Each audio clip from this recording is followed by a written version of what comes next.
Assalamualaikum warahmatullahi wabarakatuh. Kita akan belajar sejarah. Sekarang lokasinya di perpustakaan sekolah. Mari kita menuju ke sana.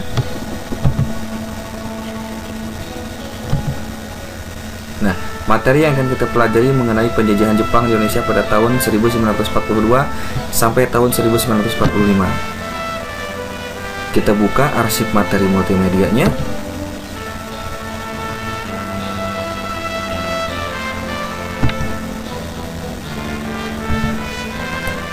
Nah, ini standar kompetensinya, memahami usaha persiapan kemerdekaan. Kompetensi dasarnya adalah menjelaskan proses persiapan kemerdekaan Indonesia, dan indikatornya yang paling penting adalah mengidentifikasi penjajahan Jepang Indonesia sebagai bagian dari rangkaian peristiwa kemerdekaan Indonesia. Mari kita lihat satu persatu babnya. A. Latar belakang Jepang menjajah Indonesia. Yang pertama, kalian harus tahu bahwa tahun 1854 Komodor Matteo Kalbakperi membuka politik isolasi Jepang. Artinya Jepang mulai terbuka lagi terhadap dunia luar. Ini ada gambarnya, Perry. Kemudian setelah mereka terbuka, kemudian mereka mulai belajar. Kaisar Matsuhito menerapkan restorasi Meiji, artinya pembaharuan dalam segala macam bidang kehidupan. Ini adalah Kaisar Tenno Meiji-nya. Kemudian setelah Jepang maju, kemudian dia menjadi negara imperialis, dan dia menerapkan kebijakan imperialisnya, yaitu adalah Hakko Ichiyu, yang artinya bahwa Jepang akan menjadikan Asia dan dunia sebagai keluarga besar dengan Jepang pemimpinnya. Nah, sebagai negara industri yang maju dan militer yang maju, Jepang membutuhkan bahan mentah untuk membangun negaranya, sehingga dilaksanakanlah penjajahan di seluruh negara Asia, salah satunya Indonesia. Kenapa Indonesia? Karena Indonesia negaranya yang kaya dan subur akan sumber daya alamnya.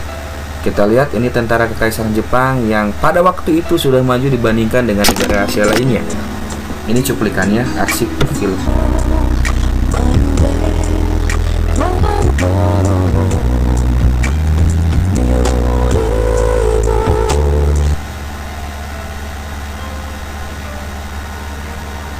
Nah, itu tadi. Kita lihat yang sekarang adalah mengenai tujuan Jepang menjajah Indonesia. Yang pertama, menguasai sumber daya alam seperti minyak bumi, batu bara, tembaga, emas, dan lainnya.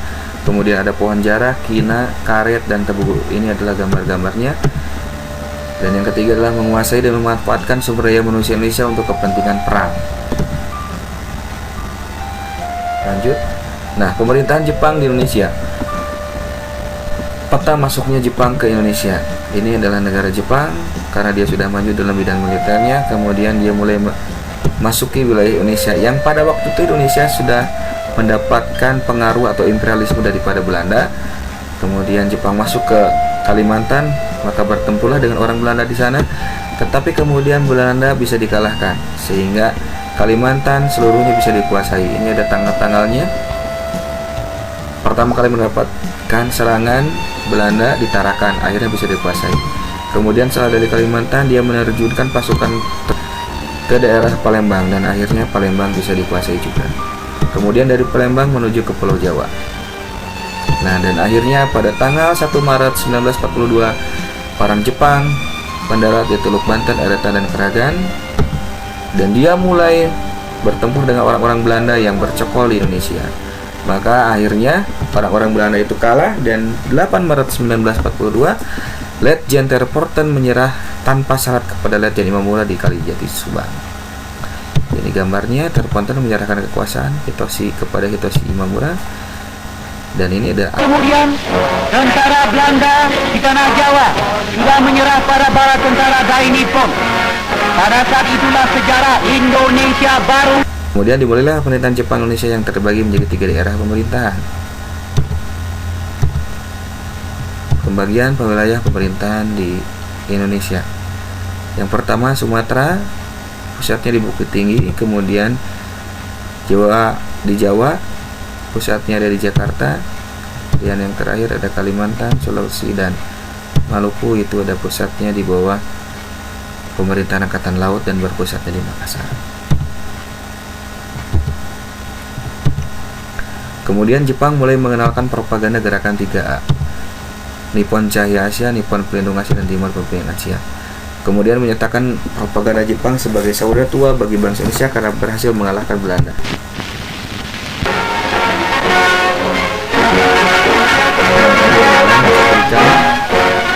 Ketika melihat para tentara Dai Nippon yang gagah berani itu, berdebar-debarlah hati kami bangsa Indonesia dan bersyukur serta berterima kasih.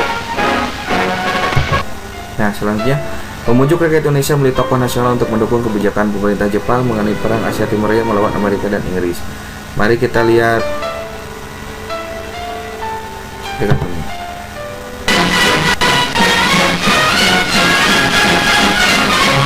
Saudara-saudara, musuh kita yang terbesar yang selalu merusak keselamatan dan kesejahteraan Asia, terus juga merusak keselamatan dan kesejahteraan Indonesia, ialah Amerika dan Inggris.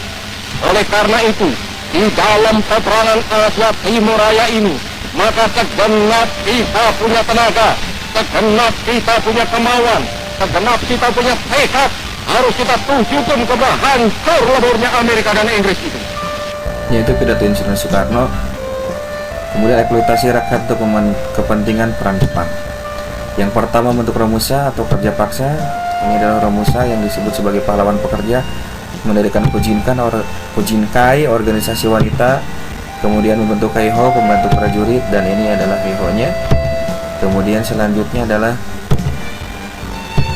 membentuk Kaibodan, pembantu polisi, ada gambar-gambarnya. Kemudian mendirikan Senendan, barisan pemuda, dan yang terakhir adalah membentuk peta atau disebut juga sebagai pembela tanah air yang merupakan tentara sukarela. Ini adalah cuplikan filmnya.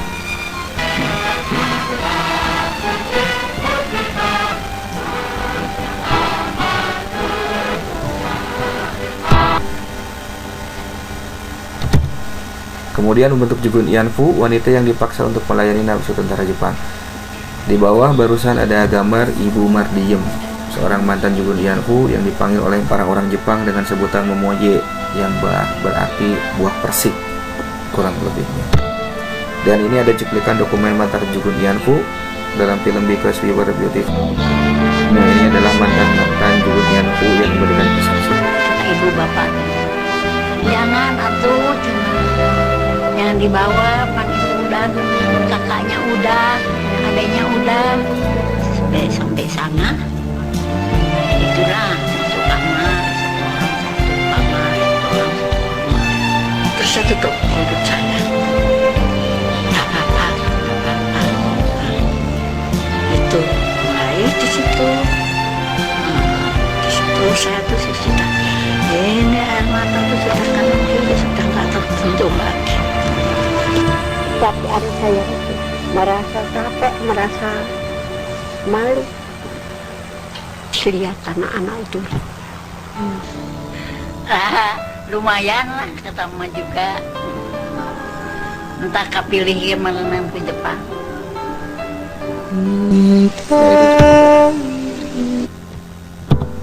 Dan ini adalah ada perlawanan terhadap Jepang.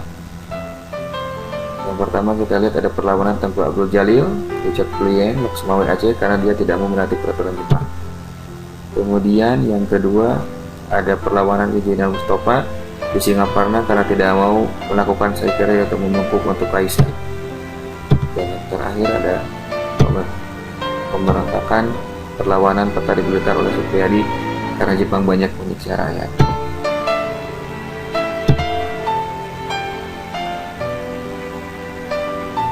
Ya, itulah materinya.